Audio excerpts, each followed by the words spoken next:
Good morning friends, एक बार फिर से आप सभी का बहुत बहुत स्वागत है हमारे यूट्यूब चैनल कॉन्स्टेंस माइंड में। तो दोस्तों, आज का हमारा विषय है हिंदी। एक बार फिर से हम लोग हिंदी के कुछ महत्वपूर्ण प्रश्नों पर चर्चा करेंगे। साथ ही आपको बता दें कि ये प्रश्न आपके सभी एक दिवसीय परीक्षाओं के लिए जिसमें हिंदी पूछी जाती है उस दृष्टि से बहुत ही महत्वपूर्ण प्रश्न है। बहुत ही संतुलित क्वेश्चन है। लगभग लगभग इसी तरह के प्रश्न कॉमन होते हैं, ये पूछे ही जाते हैं। और अगर आप टीजीटी पीजीटी की तैयारी कर रहे हैं तो ये आपके प्रीवियस ईयर और मॉक टेस्ट से उठाए हुए प्रश्न हैं, बहुत ही इंपॉर्टेंट होने वाले हैं। साथ ही टीटी की परीक्षा 23 तारीख को है, उसके लिए भी इंपॉर्टेंट है। तो आइए वीडियो को शुरू करते हैं। पहला प्रश्न है, प्रथम विश्व हिंदी सम्मेलन कहाँ हुआ था? दिल्ली, नागपुर, मॉरिशस या लंदन?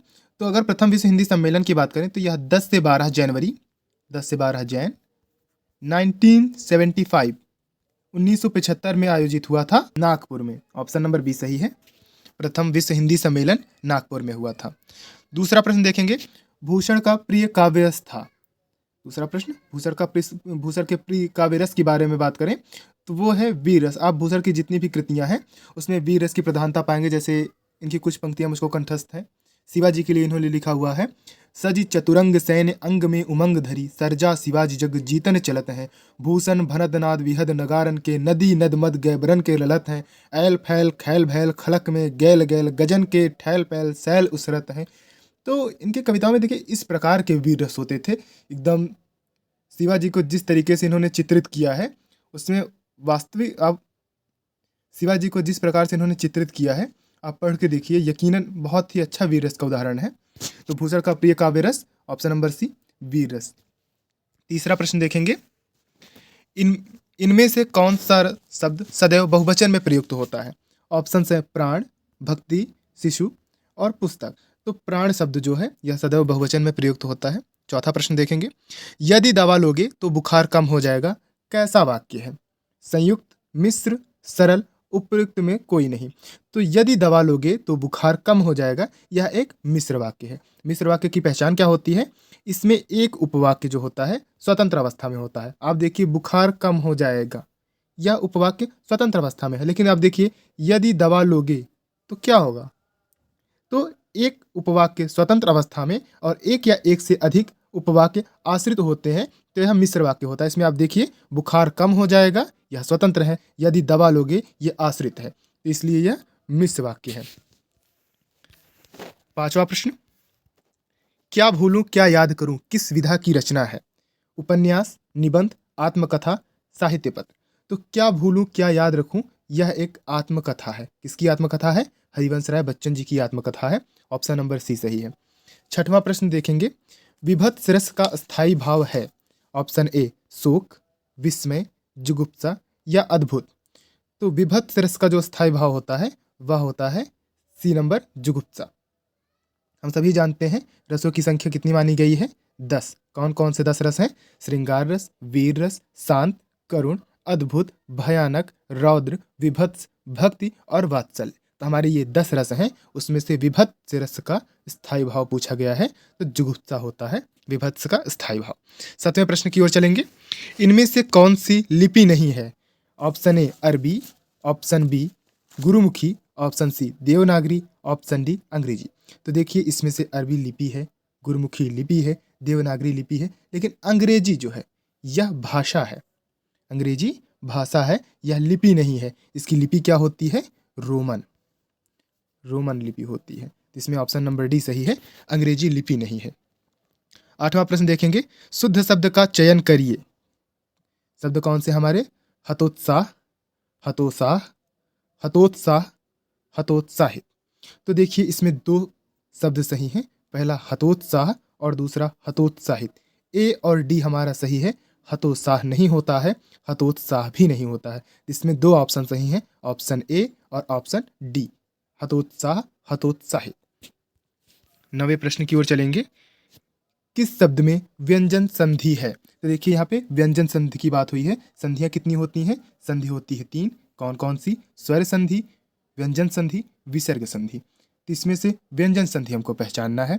ऑप्शन है सज्जन, परोपकार, विद्यालय और इत्यादि। तो इसमें से ऑप्शन नंबर ए आपका जो है सज्जन, सज्जन है व्यंजन संधि। सज्जन का संधि विच्छेद क्या होता है? सत प्लस जन।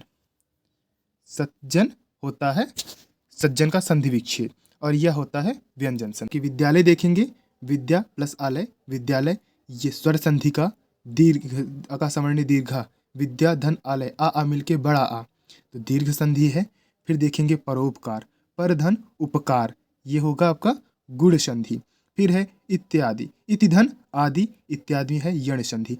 तो यह तीनों स्वर संधि के भेद हैं, इनकी तीनों की संधियां स्वर है, लेकिन इसमें व्यंजन संधि है।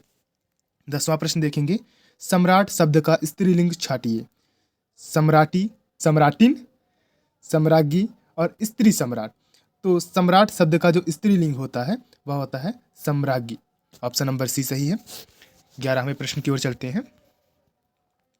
11वां प्रश्न है, धूल का पर्याय है पृथ्वी से, कुसुम, सुमन या रेणु।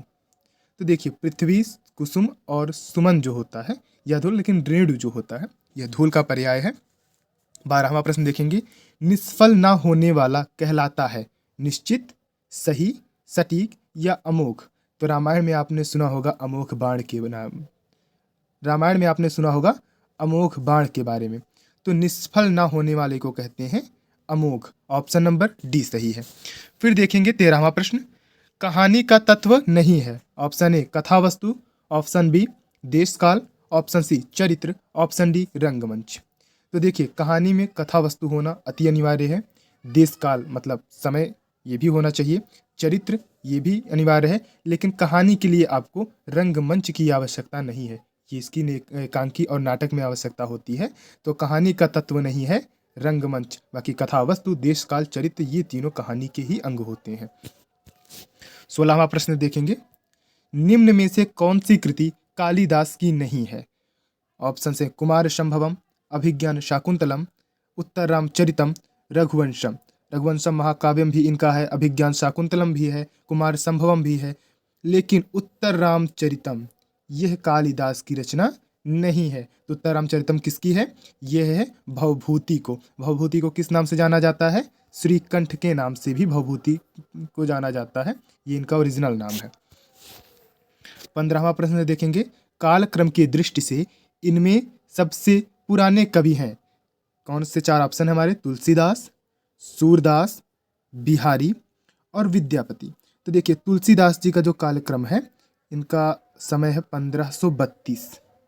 सूरदास जी का समय देखेंगे तो ये है 1483 के, 83 है ये।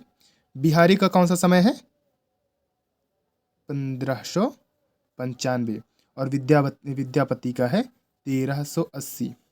तो देखिए, 1532, 1483, 1595 और 1380।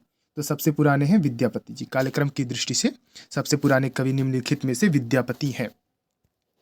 ऑप्शन नंबर इसमें आपका डी सही है। फिर 16वां प्रश्न देखेंगे, उत्पत्ति के आधार पर शब्द के कितने भेद होते हैं। Option A 3, B 4, C 5, D 7। तो अगर उत्पत्ति के आधार पर आप देखेंगे तो शब्द के होते हैं 4 भेद। कौन कौन से 4 भेद हैं, तत्भव, तत्सम, देशज और विदेशी, ये 4 शब्द उत्पत्ति के आधार पर देखे जाते हैं। 17वां प्रश्न देखेंगे, अशुद्ध वाक्य का चयन करना है। ऑप्शन ए है, मैं दर्शन करने आया हूं, मैं दर्शन करने आया हूं, पूर्ण विराम, मैं अपनी बात का स्पष्टीकरण करने के लिए तैयार हूं। सी, लड़का मिठाई लेकर दौड़ता हुआ घर आया, वहां भीड़ लगी थी।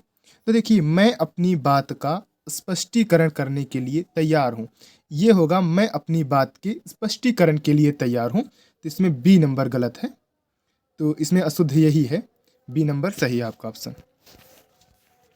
फिर 18वां प्रश्न देखेंगे, मेंढकी को जुखाम होना का अर्थ है बिना जान पहचान के लेन देन, भयंकर सर्दी होना, बिना योग्यता के योग्य होने का दिखावा या नखरा करना, भयंकर बरसात होना।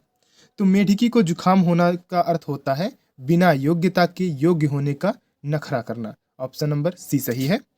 अगला प्रश्न देखेंगे, जीतने की इच्छा हेतु एक शब्द लिखिए, जिजीविषा, जीतेषु, जिगीषा या विजेच्छा। तो जीतने की इच्छा हेतु के लिए जिगीषा शब्द का प्रयोग होता है। 20वां प्रश्न देखेंगे, दही बड़ा में कौन सा समास है, द्वंद्व, बहुव्रीहि, तत्पुरुष या कर्मधारय। तो देखिए, दही बड़ा दही में डूबा हुआ बड़ा, प्रधानता किसकी है? द्वितीय प्रधान है बड़ा, तो इसमें तत्पुरुष समास होगा। 21वां प्रश्न देखेंगे, राजेंद्र शब्द में संधि है। ऑप्शन ए वृद्धि, ऑप्शन बी गुण, ऑप्शन सी यण, ऑप्शन डी दीर्घ। तो देखिए राजेंद्र शब्द का संधि विच्छेद अगर आप करेंगे तो क्या आएगा? राज प्लस इंद्र, राज प्लस इंद्र राजेंद्र बनता है।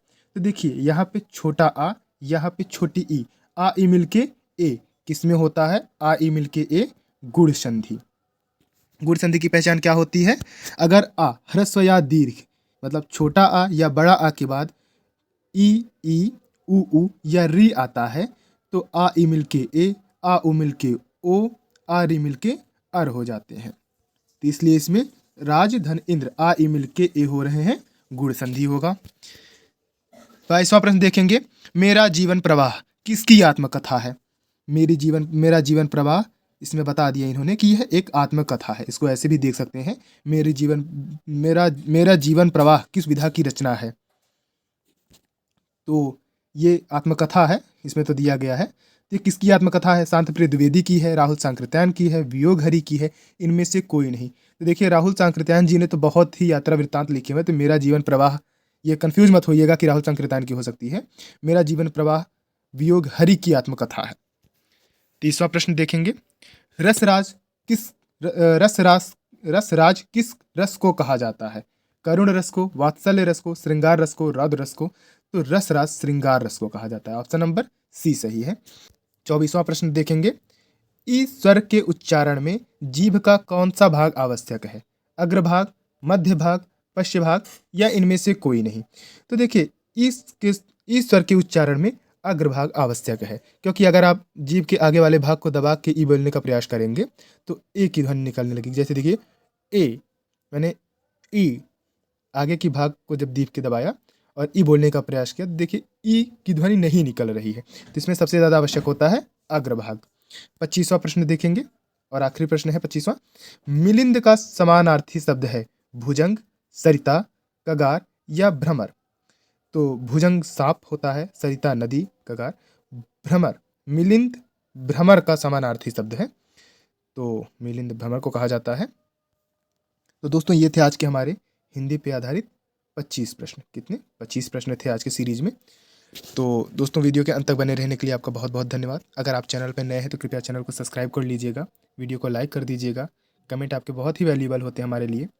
तो आप अगर कोई राय देना चाहते हैं तो कमेंट बॉक्स में बिल्कुल फ्री फील कीजिए, आप अपनी कमेंट में राय दीजिए। अगर आपको किसी टॉपिक वीडियो चाहती है तो हम उस पर वीडियो भी प्रोवाइड करवाएंगे। तो दोस्तों अंत तक बने रहने के लिए आपका बहुत बहुत धन्यवाद। Thanks for watching, goodbye and take care.